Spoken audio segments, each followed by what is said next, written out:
La première des choses qu'un chrétien doit faire pour sortir du joug qui pèse sur lui, du carcan qui est sur lui, de cette pression du monde sur sa famille, sur son foyer, sur sa vie, c'est une forme de prière qu'on appelle le cri.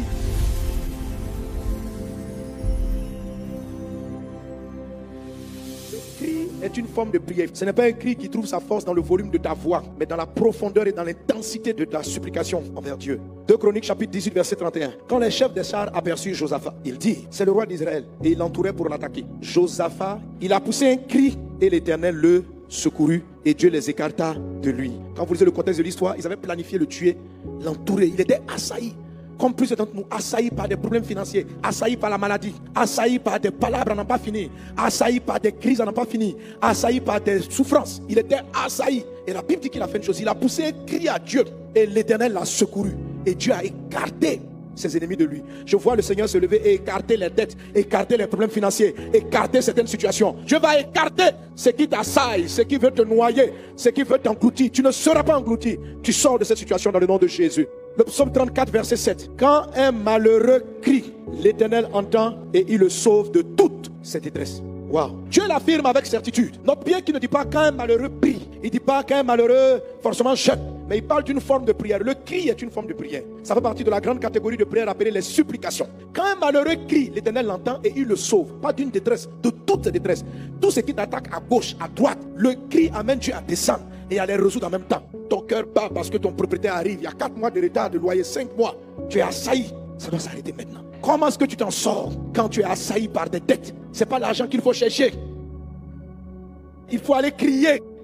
Tu vas dire, pasteur, mon problème c'est un problème d'argent. Écoute-moi, si tu cours après l'argent, tu vas ne faire que déplacer le problème. Si tu veux en finir une bonne fois pour toutes, fais ce que je vais te dire aujourd'hui. Dieu est en train de te parler. Il faut que tu rentres dans la dimension de prière qu'on appelle le cri. Sinon, tu ne fais que déplacer le problème. Tu ne fais qu'aller emprunter chez l'un pour rembourser la dette de l'autre. Et puis après, tu t'endettes encore à nouveau. Il faut que tu sortes de là une bonne fois pour toutes. Jusqu'à quand ton cœur va battre chaque fin du mois? Quelle fin du mois tu pourras dormir en paix? Tu es chrétien. Ce n'est pas à toi de souffrir comme ça. Tu appartiens au ciel. Tu es un enfant de Dieu. Quand on est dans la détresse, on ne crie pas vers un voisin. On ne cherche pas son oncle. On ne cherche pas quelqu'un. On crie à Dieu. Alors qu'est-ce que c'est que cette prière de supplication? Faites en tout temps toutes sortes de prières. Et puis parle donc de prière de supplication. Donc dans le lot des prières de supplication, il y a une forme de prière qu'on appelle le cri. C'est très utilisé dans la parole de Dieu. Jésus lui-même a crié. La Bible dit qu'il a fait de grands cris. Hébreux chapitre 5 verset 7. C'est lui qui dans les jours de sa chair ayant présenté avec de grands cris et avec larmes des prières et des supplications à celui qui pouvait le sauver de la mort et ayant été exaucé à cause de sa piété, a appris, bien qu'il fût fils, l'obéissance par les choses qu'il a souffert. Donc Jésus lui-même, lorsqu'il allait aller dans la mort et dans le tombeau, pour que Dieu le sorte de cette détresse et des méchants, il a crié. La vie va vous amener à des carrefours où vous devez absolument utiliser le cri. Vous ne pouvez pas être exempté de cette forme de prière. Et il y a beaucoup d'entre vous, Dieu fait tout pour les amener au cri, mais ils ne veulent pas crier. Ils préfèrent toujours des prières diplomatiques. Le cri est une prière indispensable lorsque Dieu va vous donner quelque chose de très important. C'est une disposition d'ouverture du ciel. Amen. Chaque forme de prière crée une forme d'ouverture. Quand il n'y a rien pour te sortir d'un problème, la forme de prière que l'Esprit de Dieu te conduira à faire, c'est le cri. N'évite pas cette prière, affronte-la, fais-la quand tu es dans la détresse. Sinon, ça ne marchera pas, tu ne t'en sortiras pas. Alors, on dit c'est crier à Dieu. On n'a pas dit crier sur Dieu ou crier contre Dieu. Il y a certains dans la détresse. Papa Dieu, moi je ne suis pas content. Tu avais dit que tu pouvais. Moi je ne suis pas content. Non. Si tu ne me sors pas de là, moi je me regarde. En tout cas, tu cries contre qui? Qu'est-ce qui t'arrive? Qui n'ont pas ça à dire, on n'a qu'à crier. Mais tu n'as pas compris, crier à Dieu. Le cri est une forme de prière pour laquelle on sait que Dieu est notre seule solution. On crie à lui, on crie à son secours, on crie à sa grâce, on crie à son intervention. On sait qu'il est notre seule issue. Celui qui crie contre Dieu, en fait, il est fâché de Dieu, il est un peu déçu de Dieu, et puis il attend Dieu au carrefour. Et il a envie de lui dire 3 mots. Non, c'est un manque de foi, ce genre de prière. C'est quelqu'un qui pense que Dieu délibérément veut le faire souffrir et que Dieu a le pouvoir, mais il ne veut pas. Ne crie pas contre Dieu. Le cri contre Dieu, ce sont les murmures. Ne sois pas dans les murmures. Quand tu es coincé, tu ne sais pas comment t'en sortir. Ne dis pas Dieu peut tout pour qu'il me laisse dans la situation. Non, c'est qu'il va te répondre.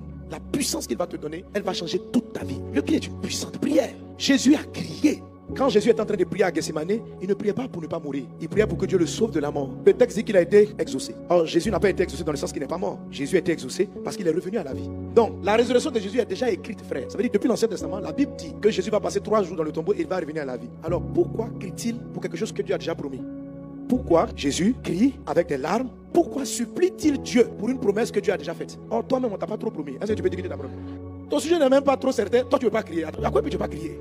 Trop de chrétiens se disent ce que Dieu a prévu va se faire. Donc, il n'y a pas besoin de faire d'efforts. Bon, comme il faut prier, oh Dieu. Alléluia. Donne-moi un peu d'argent, je vais sortir de la situation. La galette, elle va bien attraper. C'est pourquoi tu fais le malin. Oh Dieu, personne n'est comme toi. Je sais que tu pourvois tout, l'or et l'argent sont à toi. Oui, mais par exemple, tu es là. En début d'année, une prophétie vient. Tu te marieras. Et puis tu es là. Un mois passe, 2 mois, ni fiancé, ni truc. Tu ne veux pas crier. Ce qu'il a dit, il a dit. Ce que sa bouche a dit, ça m'a accompli. On arrive en novembre. Ce que sa bouche a dit. Dans toute l'année là, est-ce que tu as crié? Jésus a pleuré. Il dit, Dieu, ressuscite-moi. Et il a crié pour que ce que Dieu avait écrit s'accomplisse. Toi, c'est une prophétie. C'est même pas écrit. Parce que tu ne sais même pas si le prophète, c'est Dieu qui lui a parlé ou bien. Et tu ne peux pas crier. Tu fais des prières de bluffeur. Alléluia. Ah, il a annoncé ça. Ça arrivera. Alléluia. Criez à Dieu. Parce que le cri amène des exaucements extraordinaires. Le cri fait descendre Dieu. Le cri est ce qui permet à Dieu d'enfanter sur la terre ce qui n'existait pas auparavant. Et de briser toute cette détresse. Il dit, j'ai crié à Dieu. Il m'a délivré de toutes mes détresses. Pas d'une, pas de deux. Quand tu cries, il y a un règlement global, général, sur tes situations. Quand tu cries, Dieu vient traiter avec chacun de tes problèmes qui t'assaillent. Vous ne pouvez pas éviter le cri. Il ne faut pas l'éviter. Retire-toi. Prie. Crie. Le cri est une prière d'une personne qui est arrivée au mur et qui est conscient qu'il n'y a plus d'issue possible et qui vient s'arrêter devant son Dieu et qui regarde et qui crie à lui. Par exemple, tu sens que Dieu dit que tu vas te marier et ton mariage tarde, année après année. Chaque fois, toi-même, tu te donnes des espoirs. Ça ira, ça ira. Il faut crier. Il faut crier. Pendant que je donnais mon message, ton cœur avait déjà enclenché le cri. Ton âme était en train de crier à Dieu. Oui, Dieu dit, quand le malheureux crie, tu as senti ton malheur, ta douleur, ta souffrance. Tu es malheureuse, tu es malheureux. Mais quand le malheureux crie, son Dieu entend. Dieu entend le cri de ton âme. Dieu entend ton cri. Et il vient te secourir. Il vient te sauver. Tu ne finiras pas cette année dans cette détresse. Tu ne resteras pas dans cette souffrance.